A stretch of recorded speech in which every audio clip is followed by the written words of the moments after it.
Hello बच्चों, let's read this question. The question says explain the rebellion of Bastar people against the British or describe the rebellion of the Dhurwas of Kangair against the British. देखो दोनों question जो दे रखे हैं, पहले वाले question में हमसे पूछा है कि जो बस्तार रिबेलियन हुआ था, जो लोगों ने बस्तार रिबेलियन करा था ब्रिटिश के अगेंस्ट में, उसको एक्सप्लेन कर रहे हैं. और दूसरे वाले में वही क्वेश्चन है, बस थोड़ा सा अदर वर्ड्स में दिया हुआ है. जैसे देखो लिखा है ना, describe the rebellion of Dhurwas of the Kanger against the British. और यहाँ पर भी हमें क्या करना है, रिबेलियन को एक्सप्लेन करना है. ठीक है, कौन से रिबेलियन? धुरवास. और ये धुरवास कहाँ से बिलोंग करते थे? कंगेर फॉरेस्ट से. ठीक है, तो वो उन्होंने जो रिबेलियन किया था ब्रिटिशरों के अगेंस्ट, उसके बारे में बताना है. तो देखो इस क्वेश्चन को जानने से पहले हम सबसे पहले बात करेंगे की कंसेप्ट की. तो देखो की कंसेप्ट में क्या है, गुंडा धूर. देखो जब कभी भी हम बस्तार के बारे में या धूरवास के बारे में पढ़ते हैं तो धूरवास में हमेशा एक प्रोमिनेंट लीडर का नाम की बात, हम एक प्रोमिनेंट लीडर की बात करते हैं जिनका नाम है गुंडा धूर. देखो गुंडा धूर कौन थे? Gunda Dhur was the leader of the Bastar rebellion of 1910. Bastar fall present day in Chhattisgarh. देखो गुंडाधूर कौन थे? गुंडाधूर जो थे वो लीडर थे बस्तार रिबेलियन के. कब से? 1910 से. और इन्होंने ही वहाँ के जितने भी ट्राइबल लोग थे उनको मोटिवेट किया था ताकि वो क्या करें, जो भी ब्रिटिशर्स हैं, जो भी क्या कर रहे हैं, काफी सारी रेस्ट्रिक्शन लगा रहे हैं, है ना, जो ऊपर क्या कर रहे हैं, फॉरेस्ट मैनेजमेंट कर रहे हैं, है ना, उनके ऊपर उनके खिलाफ जाने के लिए उन्होंने क्या करा था, लोगों को एगिशिएट किया था. और देखो यह बोला ना कि ये जो बस्तार है ये क्या है, आज भी तुम्हारा छत्तीसगढ़ का पार्ट है और पहले भी छत्तीसगढ़ का पार्ट था.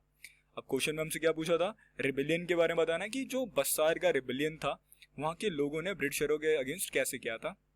तो देखो बात करते हैं कोर्स ऑफ रिबेलियन की. देखो कोर्स ऑफ रिबेलियन के अंदर क्या है, पहला point, banning of shifting cultivation and proposal to reserve 2/3 of forest were issue which people began to discuss in their villagers council in bazaars market and festival.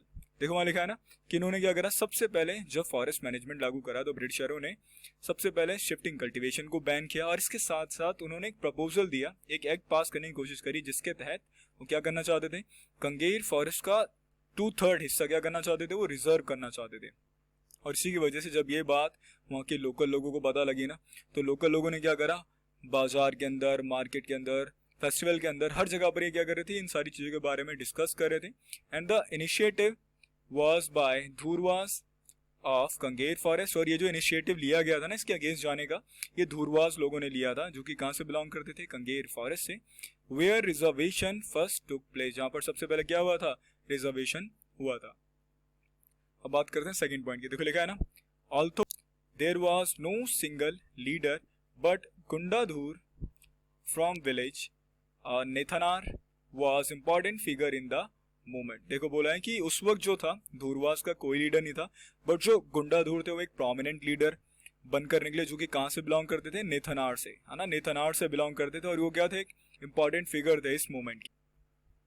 अब बात करते हैं अपने थर्ड पॉइंट की. देखो लिखा ना, in 1910 mango bough a lump of earth chillies and arrows began circulating between villages. These were actually messages inviting villager to rebel against the British.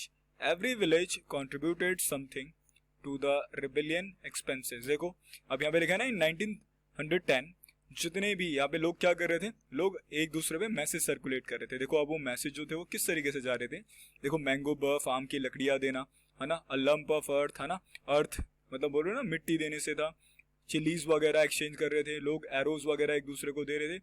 और ये सबसे ज्यादा गांव के अंदर सर्कुलेट हो रहा था. और ये क्या था, ये एक मैसेज था कि किस चीज का मैसेज था, ये लोगों को ऐसा इनविटेशन दिया जा रहा था कि वो किसके खिलाफ रेबल करें, किसके खिलाफ रेबेलियन में पार्टिसिपेट करें, ब्रिटिशरों के.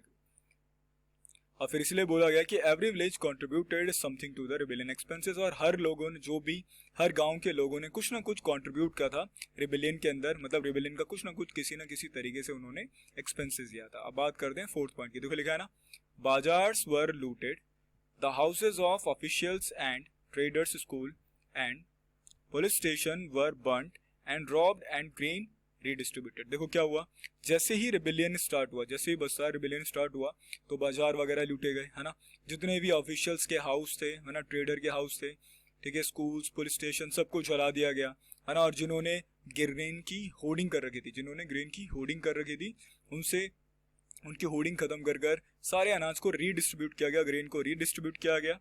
Most of those who attacked were in some way associated with the colonial state and its oppressive law. देखो ज्यादातर जो भी, है ना, ज्यादातर जिन्होंने भी अटैक करा था ना, वो किसी ना किसी तरीके से कॉलोनियल स्टेट से, है ना, या फिर उसके अगेंस्ट में थे। किसके अगेंस्ट में? कॉलोनियल ऑप्रेसिव लॉ के अगेंस्ट में।